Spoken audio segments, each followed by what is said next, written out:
The Grand Council of Valdris had not been called in 40 years. 7 of the most powerful men in the known world sat around a long black table inside the royal arena, a room so old that the stone walls had absorbed the weight of every war, every treaty, and every broken promise made within them. Torches lined the walls. The ceiling rose so high it disappeared into shadow, and at that table, not one of those 7 men was nervous. Not one of them expected to be surprised. They had been told a woman was coming. They had laughed. Lord Cassian Vale, the oldest and most decorated of the 7, had ruled his territory for 31 years without a single challenge to his authority. He had fought wars, ended bloodlines, and negotiated deals that shaped the lives of millions. He was not the kind of man who worried. When his advisor whispered the name of the person who had called this council, Cassian had simply set down his cup, looked across the table at the others, and said quietly, "Whoever sent for her made a mistake." The others had nodded. A few of them had smiled. That was 1 hour before she arrived. Her name was Maren Solveig. She had not been born into greatness. She had not inherited land or title or wealth. She had not been handed anything by anyone at any point in her life. What she had been given, at the age of 19, was a lesson so painful and so clear that it changed everything about who she chose to become. Her father, a man of small ambition and large debts, had promised her hand in marriage to a man she had never met, in exchange for the cancellation of money he owed. He had not asked her. He had not told her. She had found out by accident, overhearing a conversation through a thin wall on a cold evening in November. She had stood very still for a long time after that. Then she had walked to her room, packed what she could carry, memorized every number in every ledger her father kept in his office, and left before morning. She never went back. The years that followed were not easy. But Maren was not looking for easy. She was looking for solid ground, and she built it herself, stone by stone, decision by decision. She started small.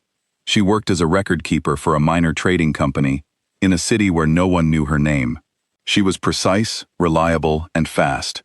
Within a year, she understood the company's accounts better than its owner did. Within 2 years, she had quietly identified 3 separate points where money was being lost through poor planning and fixed them without being asked. The owner noticed. He gave her more responsibility. She took it, used it, and grew. By the time she was 23, she was working under a different name, managing the financial structure of a mid-level merchant operation that controlled one of the smaller trade corridors running through Valdris. She paid off every penny of her father's debt from her own earnings, not because she owed him anything, but because she refused to carry the shadow of it. When the last payment cleared, she felt something release in her chest, something she had not realized she had been holding. She breathed in. She moved forward.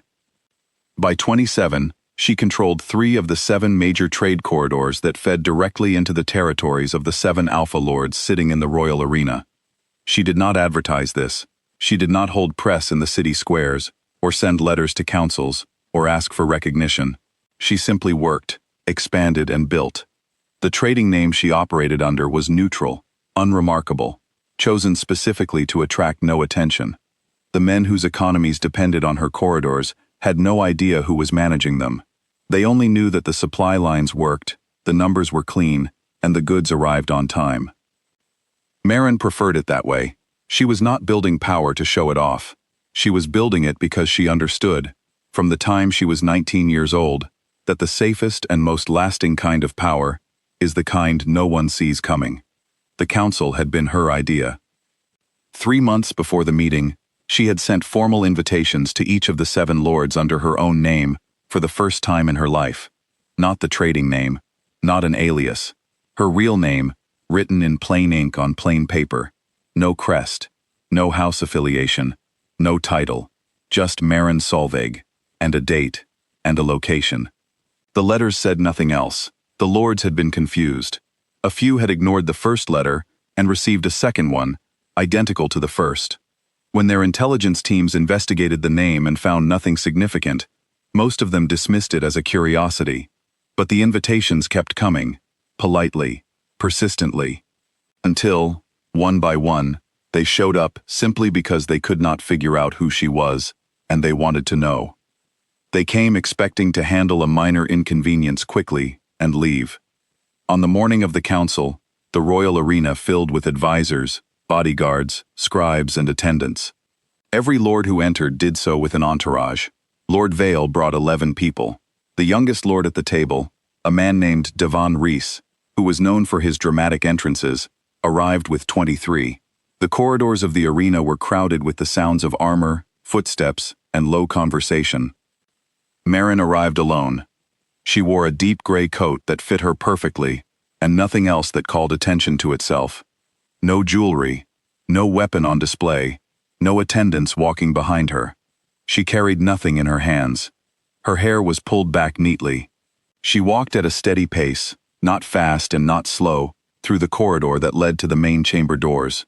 The 2 guards stationed at the entrance stepped forward out of habit, expecting to ask for credentials and check a list. She stopped and looked at the nearest guard with calm, steady eyes. "Tell them," she said simply, "that the corridors have stopped moving." The guard did not understand what that meant, but something in her voice made him take it seriously. He relayed the message to the chamber through the inner door. There was a short silence, then a longer one. Inside the chamber, one of Lord Vale's intelligence advisors had been working quietly for 3 months, trying to trace the origin of the supply chains that kept Valdris functioning. He had placed his final report on the table that morning, just before the council was called to order. The report named the owner behind the neutral trading operation that controlled 3 of the 7 major corridors. When the guard's message was relayed and the name Meryn Solveig was confirmed, the advisor slid the report to Lord Vale without a word. Vale read the first page, then the second. His face did not change expression, but he stood up slowly from his chair. He was not a man who stood for guests. The lord beside him noticed. He looked at the report. He stood too. It moved down the table like a wave. One man after another looked at the document in front of him, or caught the eye of his advisor and received the same wordless message, and rose to his feet. By the time the chamber doors opened, all 7 of the most powerful men in Valdris were standing, and then, without any instruction, without any signal between them, one by one, they lowered themselves to one knee. Not out of ceremony, not because protocol said to, but because every man in that room had just understood, in the space of a few seconds, that the woman walking through the door had been quietly holding the foundation of their kingdoms for years, and she had never once used that position against them. She had simply kept everything running, kept everything stable, and said nothing. And that kind of discipline, that kind of patience, that kind of restraint, was more impressive than anything any of them had ever done with all the armies and resources and inherited power they had been born into. Meryn stepped through the door and paused. She looked across the room. 7 men, each of them famous for never bending to anyone, were on one knee in front of her, and she had not spoken a single word inside that chamber yet. She did not allow herself to feel triumph. This moment had not been designed for triumph. It had been designed for work. She had not built everything she built in order to stand over anyone. She had built it because problems needed solving, and she was capable of solving them. She nodded once. It was a small, precise movement. The kind of nod that says, "I see you, and I know what this means, and we can all get up now because there is work to do." She walked to the head of the table. The convener's chair, left empty by tradition at every grand council, sat at the top of the long black table. No guest had ever sat there. She pulled it out and sat down. No one said a word. She waited until every lord had returned to his seat. Then she began to speak. Her voice was not loud. It did not need to be. The room was completely silent, and every person in it was listening. She spoke for 47 minutes without notes, without pausing, without losing the thread once. She laid out a full restructuring of the trade alliance that connected all 7 territories. She explained, with specific numbers, where the current system was losing efficiency, where it was creating unnecessary conflict, and where it was leaving ordinary people in all 7 regions without resources they should have had access to decades ago. She did not blame anyone at the table for this. She simply described what was happening and what needed to change. Then she described the solution she had already built. The Oversight Council she proposed had been quietly assembled over the past 2 years. It was made up of experienced trade managers, independent accountants, and regional representatives from each of the 7 territories. None of them were connected to any of the 7 lords. They answered to no single authority. They were already working. The system she was proposing was not a plan. It was already half operating. All it needed was formal recognition from the council and cooperation from the lords to complete the transition. The room was very quiet when she finished. Lord Vale sat back in his chair and looked at her for a long moment.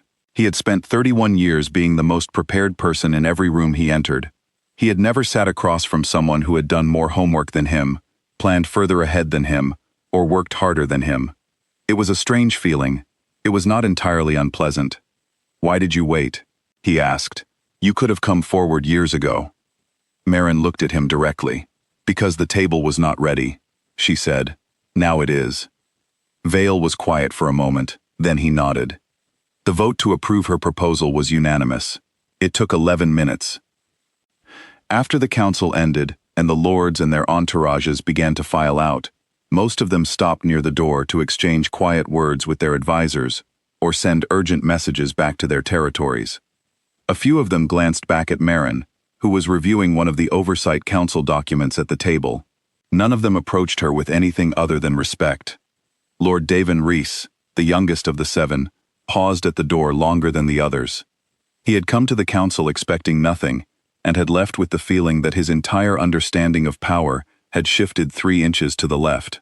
He turned back once, as if he wanted to say something. Then he thought better of it and walked out. Maren did not watch him go. She was already thinking about the next problem. The story traveled fast. By the time the news reached the outer provinces, the facts had already mixed with something larger. People said a woman had walked into the most powerful room in the world with no army and no title, and before she opened her mouth, every man at the table had knelt. People said she had built an empire in the dark, quietly and alone, and only came forward when she was certain it would hold. People said that when they asked her why she had waited so long, she had said simply that the table was not ready, and that when she said it, every person in the room understood exactly what she meant. The truth was quieter than legend, but it was stronger too. Maren Solveig had not set out to make anyone kneel. She had not been working toward a moment of public recognition, or a room full of powerful people finally seeing what she was capable of. She had been working toward something much more practical. She had seen problems that needed fixing, systems that were failing, and people in 7 territories who were living smaller lives than they should have been, because the structure above them was poorly designed, and no one with the ability to fix it had taken the time to do so. She had the ability, so she fixed it. The kneeling had surprised her, if she was honest with herself, not because she thought she did not deserve respect, but because she had spent so many years working in rooms where no one knew her name, moving through spaces where she was invisible by design, that the sight of those 7 men dropping to one knee before she had said a single word had landed somewhere deep and quiet in her chest. She had not let it show on her face, but she had felt it. She had felt it, the way a person feels something they did not let themselves want, until the moment it arrived. She sat alone in the royal arena for a long time after everyone else had gone. The torches were still lit. The black table was empty, except for the papers in front of her, and the quiet that filled the space where all that power had been just an hour before. She thought about the girl who had stood behind a thin wall at 19 years old, and heard her future being traded away without her permission. She thought about the morning she had walked out with nothing but a coat on her back and a set of numbers in her head, and the absolute refusal to let that be the end of her story. It had not been the end. She gathered her papers, stood up, pushed the convener's chair back into place, and walked out of the royal arena alone, the same way she had walked in. The doors closed behind her without a sound.